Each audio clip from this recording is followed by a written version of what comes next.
Episode की शुरुआत में एलेंजा कहती है, रस्टियार्ड मैंने तुमसे कहा था कि चीजें जैसी है उन्हें वैसा ही रहने दो। रस्टियार्ड कहता है, एक स्कारलेट ड्रैगन इससे डरकर भाग गई तो मुझे तभी लग गया जेल एक ड्रैगन कंसोर्ट ही होगी। एलेंजा कहते हैं, लेकिन ऐसा लगता है कि हार्डस का यहाँ आने का बिल्कुल भी मन नहीं था। हार्डस कहता है, एलेंजा तुम्हें भी पता है कि ड्यूक न्यूट्रल मेरी बात बिल्कुल नहीं मानेंगे। वो रस्टियार्ड से कहता है, और तुम्हारे साथ भी सेम ही बात है। रस्टियार्ड कहता है, मैंने सुना है तुम्हारा मैजिक सील हो गया है। हार्डस कहता है, ये तुम्हारे पास मुझसे छुटकारा पाने का काफी अच्छा मौका है, लेकिन हो सकता है कि हमारे अंकल उससे पहले ही डिस्ट्रैक्शन शुरू कर दे। मैं इतना कंसिडरेट नहीं हूँ, चीजें जैसी चल रही है उन्हें चलने दो, वो टाइम के साथ अपने आप ही रिजॉल्व हो जाएंगी। ऐसा बोलकर वो वहां से जाने लगता है। जिल उसे रोकने की कोशिश करती है। हार्डस कहता है, भले ही मैं एक ऐसा आदमी जो अपनी वाइफ की रेस्पेक्ट करता है, लेकिन मैं हर तरह के मामलों में तुम्हारी बात नहीं मान सकता। जिल को गुस्सा आ जाता है और वो उसे पीट देती है। वो कहती है, कभी कभी तो आप इस तरह की बातें करते हैं जिससे काफी गुस्सा आता है। हार्डस कहता है, और तुम्हारे बारे में क्या, तुम भी तो मुझे इस तरह ही ट्रीट करती हो। जिल कहती है, अगर मैं ऐसा नहीं करूंगी तो और कौन आपको धमका और पीट सकता है। मैं आपसे ये नहीं कह रहा हूँ कि आपको इस सेना तैयार करनी है, मैं तो बस ये कह रहा हूँ कि ये अच्छा होगा कि आप इन लोगों की बातों को एक बार सुन ले। प्रिंस रस्टियार्ड आपको अकेला ढूंढ रहे थे, वो सच में आपकी चिंता करते हैं। रस्टियार्ड कहता है, ऐसा बिल्कुल भी नहीं है। जिल कहती है, प्रिंस रस्टियार्ड प्लीज एम्परर से जेंटली बात कीजिए, इस समय वो लोगों से बहुत सचेत है, वो एक आवारा कुत्ते की तरह है। रस्टियार्ड कहता है, एक आवारा कुत्ता, तुम्हें हमारे एम्परर के लिए इससे अच्छा कंपैरिजन नहीं मिला।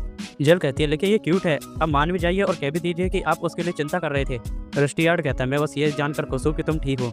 हार्डस कहता है, ओह तो अब तुम नॉर्मली बातें करने लग गए, लेकिन पहले इसमें तुम्हारी छोटी बहन है, ये अच्छा होगा कि तुम अपने अंकल के विरुद्ध की बातों को थोड़ा कम रखो। एलेंजर कहते हैं, मैं भी हार्डस की बात से एग्री करती हूँ, मैं ऐसे प्रिटेंड करूंगी कि मैंने तुम लोगों को कभी देखा ही नहीं, लेकिन मैं ये जानकर खुश हूँ कि तुम ठीक हो। जिल का इसके लिए शुक्रिया। रस्टियार्ड कहता है, इससे मुझे याद आया, क्या ये बात सच है कि तुमने एक छोटी सी बच्ची से शादी की है। हार्डस कहता है, लेकिन थोड़ी देर पहले ही तो तुमने कहा था कि जिल एक ड्राइविंग कंसोर्ट है। रस्टियार्ड कहता है, क्या तुमने उससे डील की है या फिर उसे डरा धमका कर शादी की है। जिल कहती है, ऐसा कुछ भी नहीं है, मैंने अपनी मर्जी से उनसे शादी की है, एक वाइफ होने के नाते उन्हें खुश रखना और प्रोटेक्ट करना मेरी जिम्मेदारी है। रस्टियार्ड कहता है, हार्डस क्या तुम ठीक हो, तुम्हारा चेहरा पीला पड़ रहा है। हार्डस कहता है, मैं ठीक हूँ, अब मुझे इस चीज़ की आदत हो गई है। जेक और कामिला उसे सोफे पर लेटाकर पानी पिलाने लगे हैं। जिल कहते, प्रिंसेस एलेंजिया प्लीज हमें सपोर्ट कीजिए, एम्परर के हाफ सिबलिंग होने के नाते आप भी इस एम्पायर का पार्ट है। मैं इमेजिन नहीं कर सकती कि आप एक फाल्स एम्पायर को अपनी मनचाही बातें करने देंगे। एलेंजिया कहती है, स्टेटमेंट को गलत तरीके से मत बोलो, हमारे भी खुद के अपने दायरे हैं, रियलिटी इतनी आसान नहीं है। जिल कहती है, असलियत में तो आप है जिसे बिल्कुल भी अनुभव नहीं है। आपको क्या लगता है क्या होगा अगर मैं न्यूट्रल में एम्परर को अनाउंस कर दूं तो। ऐसा बोलकर जिल एलेंजिया की ओर बढ़ती है और वो जेक और कामिला को इशारा कर देती है। एलेंजिया जिल को रोकने की कोशिश करती है, लेकिन जिल की ताकत के आगे वो कुछ नहीं कर पाती। जिल कहती है, अगर आप शांति से अपनी जिंदगी गुजारना चाहते हैं तो आपको मेरे ऊपर सख्ती से पेश आना चाहिए था। जेक कहता है, अगर तुम थोड़ा भी हिले तो मैं तुम्हारी गर्दन को तुरंत रख कर दूंगा। जिल एलेंजिया से कहती है, प्लीज डिसाइड कीजिए कि आप किसका साथ देंगे, योर माजेस्टी का या फिर उस झूठे एम्परर का। तभी एक नाइट की आवाज़ सुनकर जिल डिस्ट्रैक्ट हो जाती है और एलेंजिया उस बात का फायदा उठाकर जिल पर चाकू रख देती है। एलेंजिया कहती है, पहले मुझे मेरे नाइट को यहाँ से भेजने दो। जिल भी उस बात पर एग्री कर देती है। वो जेक और कामिला से माजेस्टी को छुपाने के लिए कहती है। वो नाइट अंदर आकर कहता है, प्रिंस जॉर्ज ने पूरे टाउन में आग लगा दी है। एलेंजिया कहती है, लेकिन वो न्यूट्रल टेरिटरी में ऐसा क्यों करेगा। वो नाइट कहता है, उसके पास रिपोर्ट है कि हम यहाँ पर फाल्स एम्परर को छुपा रहे हैं। तभी खिड़की पर रोजा और काफी सारे ड्रैगन आ जाते हैं। एलेंजिया कहती है, रोजा और ड्रैगन यहाँ पर क्या कर रहे हैं। हार्डस, क्या तुमने उन्हें बुलाया। हार्डस कहता है, मैं वहाँ पर जा रहा हूँ, क्या तुम्हारा मुझे रोकने का इरादा है। एलेंजिया कहती है, नहीं, हम भी तुम्हारे साथ आ रहे हैं। वो लोग ड्रैगन पर सवार होकर टाउन के लिए निकल जाते हैं। जब वो टाउन में पहुंचते हैं तो वहाँ पर पूरी तरह आग लग चुकी थी। हार्डस अपने ड्रैगन पर राव की पावर का यूज करता है और टाउन में लगी आग को बुझाने लगता है। रस्टियार्ड ये देखकर शॉक हो गया था कि एक ड्रैगन आग को बुझा रहा है। एलेंजिया कहती है, क्या ये ड्रैगन एम्परर की असली पावर है। इसके बाद अगले सीन में सोल्जर वहाँ पर हुई घटना की इन्वेस्टिगेशन करने लगते हैं। रस्टियार्ड हार्डस के पास आकर कहता है, इस इंसिडेंट में ब्लैक ड्रैगन क्रेस्ट का यूज किया गया है, एम्परर का पर्सनल ड्रैगन क्रेस्ट। सभी लोग टाउन से काफी जल्दी निकल गए थे, इसलिए यहाँ पर किसी की भी मौत नहीं हुई। हार्डस कहता है, ये तो अच्छा हुआ, लेकिन शायद उनके खेत पूरी तरह जल चुके हैं। रस्टियार्ड कहता है, हमारी सिस्टर इस बारे में एक्शन ले रही है। हार्डस, मैं तुम्हारी केवल ड्रैगन कंपनी के साथ हेल्प कर सकता हूँ, अगर ये तुम्हारे लिए काफी है तो मैं तुम्हारी फोर्स को ज्वाइन कर लूंगा। हार्डस कहता है, लेकिन तुम्हारे ग्रैंडफादर लेसाच के ड्यूक इस बात को कभी भी नहीं मानेंगे। रस्टियार्ड कहता है, हम ड्यूकल हाउस इसीलिए है क्योंकि हम एम्पायर को प्रोटेक्ट करते हैं, और इसके अलावा जो भी मेरे भाई के साथ हुआ उसमें तुम्हारी कोई गलती नहीं थी। अगर तुम एक बेटर एम्पायर नहीं बनते हो तो मेरा भाई उसकी जगह पर बन सकता था, इसलिए मैं तुम्हें इस चीज़ से नहीं भागने दूंगा। यहाँ पर सबसे बड़ी प्रॉब्लम हमारी सिस्टर है, ये बस एक रूमर है, लेकिन मेरे पास तुम्हें बताने के लिए जरूर इन्फॉर्मेशन है। तभी वहाँ पर एलेंजिया आकर कहती है, हार्डस चलो वापस चलते हैं, एक जरूरी चीज़ है जो मुझे तुम्हें बतानी है। एलेंजिया हार्डस से कहती है, मैं तुम्हें एक पर्सन से मिलाना चाहती हूँ जो कई दिनों से यहाँ पर रह रही है और मेरे सपोर्ट के पीछे है। वो पर्सन है क्रेटोस की फर्स्ट प्रिंसेस फेरिस दे क्रेटोस। शांति बनाए रखने के लिए वो हार्डस और उसके एंगेजमेंट का प्रपोजल दे रही है। जिल अपने मन में कहती है, माजेस्टी की उसके साथ एंगेजमेंट। इसके बाद दूसरे सीन में वो सभी लोग एलेंजिया के पैलेस में होते हैं। रस्टियार्ड कहता है, हार्डस तुम इस बारे में क्या करना चाहते हो। हार्डस कहता है, जिल मेरी अकेली ब्राइड है और इसके अलावा कोई भी ड्रैगन कंसोर्ट के लायक नहीं है। तभी वहाँ पर लॉरेंस फेरिस दे क्रेटोस को लेकर आ जाता है। रस्टियार्ड कहता है, यहाँ पर क्या चल रहा है, मुझे लगा कि तुम एक ड्रैगन अप्रेंटिस हो। फेरिस कहती है लॉरेंस मेरा अटेंडेंट है और उसने मुझे यहाँ तक आने में हेल्प की है। मेरा नाम है फेरिस देर क्रेटोस और मुझे तुम सब लोगों से मिलकर काफ़ी खुशी हुई।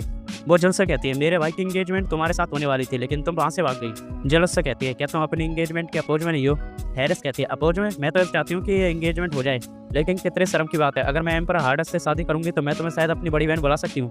हार्डस कहता है तुम्हारी मुझसे कभी भी शादी नहीं होने वाली, एक गॉडेस का डिसेंडेंट ड्रैगन एम्पर से शादी कर रहा है, यही तो वो गॉडेस चाहती है।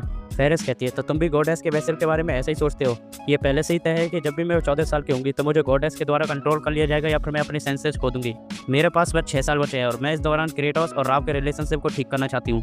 रस्टियार्ड कहता है और इसके लिए तुम ड्रैगन एम्पर से शादी करोगी? क्या ये डिसीजन तुमने अकेले लिया है? फेरिस कहती है जैसा इसने कहा, मैंने इस डिसीजन को लेने के लिए अपने भाई के वापस कंट्री लौटने तक का इंतजार किया। इस समय वो मुझे हर जगह ढूंढ रहा होगा। एक बार जब ये मैटर सेटल हो जाएगा तो मैं अपनी हार्डस के साथ इंगेजमेंट को अनाउंस कर दूंगी। रस्टियार्ड कहता है अगर तुमने ऐसा किया तो लोग इसे एक ऐसा एम्पर कहेंगे जिसने अपने एम्पायर को बेच दिया। फेरिस कहती है हमारे पड़ोस के लोग उतनी अच्छे हैं जितनी हमारी कंट्री है। रस्टियार्ड कहता है अगर मैं सच कहूँ तो मुझे पूरा यकीन है कि प्रिंस जॉर्ज के इस इंसिडेंट में तुम्हारे भाई का भी हाथ है। फेरिस कहती है मेरा भाई कभी नहीं चाहेगा कि मेरी ऐसी जगह इंगेजमेंट हो जो पहली तबाह हो चुकी है। अगर वो प्रिंस जॉर्ज का साथ दे रहा है तो वो जल्दी विड्रॉ कर लेगा।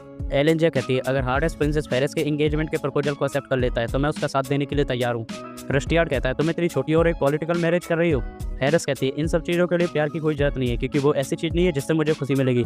हार्डस कहता है मैं तुम्हारा खेल बहुत खेल लिया, अब मैं यहाँ से जा रहा हूँ। लॉरेंस कहता है प्लीज मुझे बोलने दीजिए, जिन नोबल्स के खेत जले हैं वो इसके पीछे की वजह की तलाश कर रहे हैं। जितना टाइम गुजरता जाएगा हमारा एनिमी उतना ही ताकतवर बनता जाएगा। जिल अपने मन में कहती है अगर हम ऐसी वेट रहे और हमने कुछ नहीं किया तो विक्ट्री हमारे हाथ से निकल जाएगी। हार्डस कहता है तुम्हें क्या लगता है अगर तुम ऐसा कहोगे तो मैं तुम्हारी बात से एग्री कर लूंगा। जिल कहती है माई जस्टिस चलो इस प्रपोजल का एडवांटेज लेते हैं, अगर हम चाहते हैं कि वॉर के कम से कम चांस हो तो हमारे पास यही इकलौता ऑप्शन है। फेरिस कहती है मैं तुम्हारे समझदारी से लिए गए इस डिसीजन की रिस्पेक्ट करती हूँ, तो चलो अब एंगेजमेंट की तैयारी की जाए। हार्डस कहता है जिल क्या तुम मुझे इस औरत को बेचने की कोशिश कर रही हो? जिल अपने मन में कहती है अगर मैं अपनी बातों से लड़खड़ाई तो माई जस्टिस एक पल में मेरे गर्दन को अलग कर देंगे। जिल कहती है आप किस बारे में गुस्सा कर रहे हैं, आपको बस इसके प्रपोजल को रिजेक्ट करना है। मैं तो बस ये कहना चाहती हूँ कि क्यों ना इसे तुम्हारे ऊपर जीत पाने की फ्रीडम दी जाए। लॉरेंस कहता है अब मैं समझा, तो तुम चीज़ों को सेटल करने के लिए प्रिंसेस फेरिस के नाम का यूज करना चाहती हो। जिल कहती है प्रिंसेस फेरिस दोनों कंट्रीज के बीच के रिलेशनशिप को सुधारना चाहती है, इसलिए उसने प्रिंसेस एलेंजिया की सहायता ली। हिजमाई जस्टिस की हेल्प लेने के लिए इंगेजमेंट जैसे मुद्दों के बीच में आना नेचुरल है, लेकिन तुम कितनी भी कोशिश कर लो मैं एम्परर हार्डस को तुम्हें नहीं लेने दूंगी। फेरिस कहती है वो इसलिए अगर तुमने ऐसा किया तो तुम ड्रैगन कंसोर्ट नहीं रह पाओगी, तो तुम एम्परर हार्डस को बहुत प्यार करती हो। जिल कहती है हाँ मैं उनसे प्यार करती हूँ, इसलिए तुम कभी भी मुझे आमने सामने चैलेंज करो मैं उसे एक्सेप्ट करूंगी। फेरिस कहती है अगर मेरे लौटते समय बैटलशिप ने मुझे घेर लिया तो मैं श्योर हूँ तुम मुझे बचाने के लिए क्रेटोस को बीच में लाओगी, लेकिन प्रॉब्लम यह है कि अगर मेरे भाई को लगा कि मुझे हॉस्टेज बनाकर रखा गया है तो वो काफी गुस्सा हो जाएगा। जिल कहती है अगर तुम सच में दोनों कंट्रीज के बीच में शांति साथी हो तो तुम उसे कन्विंस कर लोगे। फेरिस कहती है ऑफकोर्स मैं ऐसा कर लूंगी। लॉरेंस एंगेजमेंट के एग्रीमेंट की तैयारी करो। वो जाते हुए कहती है लेडी जिल एम्परर की तबीयत का ख्याल रखना, वो दोबारा कोलैप्स हो गया है। जेक कहता है मुझे लगा था कि तुम्हें इन चीज़ों की आदत हो गई है। हार्डस कहता है मैं नहीं चाहता कि प्रिंसेस फेरिस और मेरे एंगेजमेंट के रूमर्स भी फैले। जिल गुस्से में आकर कहती है जो मैं कहने जा रही हूँ उसे ध्यान से सुनो, तुम्हें उस प्रिंसेस की अननेसेसरी बातें सुनने की और उसे देखने की कोई जरूरत नहीं है। अगर तुमने मेरे ऊपर चीट करने की कोशिश की तो मैं तुम्हें कंबल में बांधकर विंडो से लटका दूंगी। तो अब मैं अपने ड्रैगन नाइट की जॉब के लिए जा रही हूँ। ऐसा बोलकर वो वहाँ से जाने लगती है। हार्डस उसे रोककर कहता है जिल मैंने अपना मन बना लिया है, जब तुम 14 साल से ऊपर भी हो जाओगी तो भी मैं तुम्हारे साथ रहूंगा। जिल कहती है और हार्डस कहता है और मैं तुम पर कभी भी चीट नहीं करूंगा। जिल कहती है और क्या? हार्डस कहता है और सेफली घर वापस आ जाना। जिल कहती है तुम बस ऑब्वियस बात ही कर रहे हो। हार्डस कहता है मैं आज के डिनर में चिकन स्टिक बनाऊंगा गार्लिक बटर के साथ और डेजर्ट के रूप में पुडिंग होगी। जिल कहती है क्या सच में? फिर तो मैं अपने काम में अपना बेस्ट करूंगी, और वो वहाँ से चली जाती है। दूसरे सीन में हार्डस किचन में होता है। राव उससे कहता है तो अंत में तुम खाना ही बना रहे हो, तुम्हारे हाफ सिबलिंग के साथ रिलेशनशिप के बारे में क्या हुआ? हार्डस कहता है उन्होंने कहा था कि वो मेरी आइडेंटिटी को छुपा कर रखेंगे और मैं ड्रैगन नाइट के बैरेक में रह सकता हूँ। राव कहता है तो इसलिए तुम यहाँ के हेड शेफ हो। तभी वहाँ पर रस्टियार्ड आ जाता है। वो कहता है तो हार्डस तुम यहाँ पर हो, आकर किस तरह का एम्परर ड्रैगन नाइट के हेड शेफ के रूप में काम करता है? हार्डस उसे खाना टेस्ट करने के लिए देता है। रस्टियार्ड उसे खाकर कहता है ये तो डिलीशियस है, मुझे पता नहीं था कि तुम्हें कुकिंग करना इतना पसंद है। हार्डस कहता है अगर मैं बिना कुछ किए ऐसे बैठा रहा तो जल का मेरे ऊपर सस्पेक्ट और भी बढ़ जाएगा। रस्टियार्ड कहता है किस तरह का सस्पेक्ट? हार्डस कहता है किसी के साथ अफेयर होने का। अगर मैं यहाँ पर काम करता रहा तो वो मुझ पर सस्पेक्ट नहीं करेगी। थोड़ी देर पहले वो बहुत ज़्यादा जीलस हो गई थी। तभी वहाँ पर एलेंजिया आकर कहती है तो तुम दोनों यहाँ पर हो। वो हार्डस से कहती है मेरे पास तुम्हारे लिए गुड न्यूज़ है, हमने तुम्हारे बड़े भाई बेसेल से कॉन्टैक्ट कर लिया है, वो तुम्हारे बारे में चिंतित था। वो रस्टियार्ड से कहती है और तुम्हारी छोटी बहन फ्रीडा भी सेफ है, पूरी इंपीरियल फैमिली सेफ है, हमें बस सीक्रेटली तैयारी करना है। बेसेल हमें सपोर्ट करने के लिए तैयार है। रस्टियार्ड कहता है बेसेल अंकल की बेटी के साथ एंगेज है, मैं उस पर पूरी तरह रिलाई नहीं रह सकता। एलेंजिया कहती है हार्डस तुम इसके लिए तैयार हो ना? हार्डस मान जाता है। दूसरे सीन में जिल कपड़े धो रही होती है। वहाँ पर लॉरेंस आकर कहता है तो तुम यहाँ पर हो, क्या जेक तुम्हारे साथ नहीं है? जिल कहती है जेक अपनी ड्रैगन नाइट की ट्रेनिंग कर रहा है, तो अब तुम्हें मुझसे क्या चाहिए? लॉरेंस कहता है हम क्राउन प्रिंस वेसेल से कॉन्टैक्ट करने में सफल हो गए। एक बार जब ड्रैगन नाइट सोल्जर की आर्मी तैयार हो जाएगी तो वो हमें एम्परर और प्रिंसेस की लोकेशन भेज देगा। वो प्रिंस जॉर्ज से सरेंडर के लिए डिमांड करेगा। तुम्हें इस बारे में क्या लगता है? जिल कहती है अगर प्रिंस वेसेल ने हमें धोखा दिया तो सारी चीज़ें पानी की झाग की तरह खत्म हो जाएगी। लॉरेंस कहता है मैंने सुना है कि एम्परर और उसके बड़े भाई की काफ़ी अच्छे से बनती है। जिल कहती है मैं इन सब चीज़ों से ज़्यादा माइजेस्टी की साइड हूँ। लॉरेंस कहता है ये बस क्राउन प्रिंस वेसेल ही नहीं है, तुमने प्रिंसेस एलेंजिया और प्रिंस रस्टियार्ड के धोखे के बारे में भी सोचा होगा।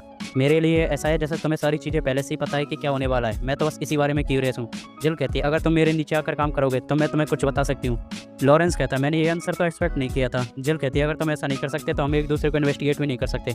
लॉरेंस कहता है क्या तुम मुझे ऐसी जाने दोगी, मेरा ये इंटेंशन तो नहीं था। जिल कहती है अगर तुमने एम्परर के विरुद्ध कुछ किया तो वो एक अलग बात है।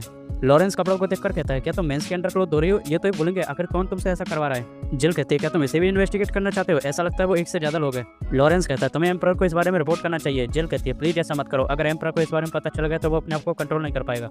लॉरेंस कहता है हाँ बिल्कुल, जो भी एम्परर को गुस्सा दिलाएगा उसे तुरंत डिसमिस कर दिया जाएगा। जिल कहती है ऐसा मत करो, अगर उसे पता चल गया कि मुझे बुली किया जा रहा है तो वो दुखी होकर रोने लगेगा और हो सकता है कि वो अपने डिसीजन को बदल दे और डर फैलाकर पूरे एम्पायर पर शासन करना चाहे। क्या तुम्हें पता भी है कि उसे शांत करना मेरे लिए कितना मुश्किल है। लॉरेंस कहता है आखिर तुमने उसमें क्या अच्छी बात देखी। जिल कहती है वो काफी अच्छा खाना बनाता है। लॉरेंस कहता है ठीक है तो लॉन्ड्री काम को मैं कर लूंगा, मुझे जेक की थोड़ी हेल्प चाहिए। जिन लोगों ने ऐसा किया है मैं उन्हें थोड़ा सबक सिखाना चाहता हूँ। दूसरे सीन में जब जिल घर आती है तो वो देखती है कि हार्डस कोने में बैठकर रो रहा होता है और कामिलिया उसे शांत कर रही होती है। हार्डस कहता है रूमर्स फैल रही कि ड्रैगन अप्रेंटिस ने तुम्हारी हेल्प की और वो एक यंग मैन है जिसके तुम पीछे हो। जिल कहती है रोको, क्या तुम लॉरेंस की बात तो नहीं कर रहे। हार्डस कहता है मुझे लगा था कि मैं तुम्हें चिंता में डाल रहा हूँ इसलिए मैं हेड सेफ बन गया, लेकिन तुम मुझ पर चीट कर रही हो। जिल कहती है आपने चीजों को गलत समझ लिया, मैं आपको एक्सप्लेन कर सकती हूँ। हार्डस कहता है मुझे तुम्हारी कोई वाणी नहीं सुनने, ऐसा बोलकर वो वहाँ से चला जाता है। जेक कहता है एक अडल्ट टीनेजर से जीलस है। जिल कहती है इस तरह की बातें करना बंद करो और उसे शांत करने में मेरी हेल्प करो। कामिलिया कहती है जिल हम ऐसा नहीं कर सकते, अगर हमने ऐसा किया तो चीजें तुम्हारे लिए कॉम्प्लिकेटेड हो जाएंगी। जिल उसके कमरे में जाकर कहती है माइजेस्टी मेरे और लॉरेंस के बीच में ऐसा कुछ भी नहीं है। जिल अपने मन में कहती है अगर माइजेस्टी को लेडीज के द्वारा बुली किया जाए और एक दूसरी लेडी आकर उसकी हेल्प करे तो। वो हार्डस से कहती है प्लीज मुझे विंडो से बांध कर लटका दीजिए। हार्डस कहता है अचानक तुम कैसी बातें कर रही हो। जिल अपने मन में कहती है अगर माइजेस्टी को लेडीज के द्वारा बुली किया जाए और वो उससे अपने अंडरवियर धुलवाए तो उन लोगों को मारना ही इकलौता ऑप्शन होगा। हार्डस उसे देखकर कहता है तुम काफी डरावनी लग रही हो, मुझे आइडिया भी नहीं है तुम किस बात पर इतना गुस्सा हो, मुझे माफ कर दो, मैं ऐसी चाइल्डिश हरकत दोबारा नहीं करूंगा। जिल उससे कहते हैं नहीं आपने कुछ भी गलत नहीं किया माइजेस्टी। हार्डस कहता है तो मुझे शुरू से बताओ आखिर क्या हुआ था। जिल कहती है वो इस बोरिंग स्टोरी है। हार्डस कहता है वो एक बोरिंग स्टोरी नहीं हो सकती जिसने इस तरह की रूमर्स को फैला दिया कि तुम्हारा मेरे अलावा किसी और के साथ अफेयर है। जिल कहती है मुझे माफ कर दीजिए, क्या हम उस बात से शुरू कर सकते हैं जब आप मेरे अफेयर होने की वजह से रो रहे थे। मैं आपको लाड प्यार करने में खुश हूँ लेकिन मैं ऐसा एक लिमिट तक ही कर सकती हूँ। हार्डस कहता है क्या सच में, मुझे लगा था कि तुम वो भी नहीं करने वाली। जिल कहती है मैंने अपनी टैक्टिक्स चेंज कर दी है। हार्डस कहता है ठीक है अब मैं तुमसे पूरी स्टोरी क्या है उस बारे में जानना चाहता हूँ। जिल कहती है मैं आपको इस बारे में बताऊंगी लेकिन आपको उसे सुनने के बाद भी अच्छे से बिहेव करना होगा। सच ये है कि कुछ ड्रैगन नाइट मुझे बुली कर रहे हैं। हार्डस ये सुनकर कहता है फिर तो उन लोगों को मारना ही एक अकेला ऑप्शन है। जिल जेक और कामला से हार्डस को शांत करने के लिए कहती है और इसी के साथ एपिसोड खत्म हो जाता है।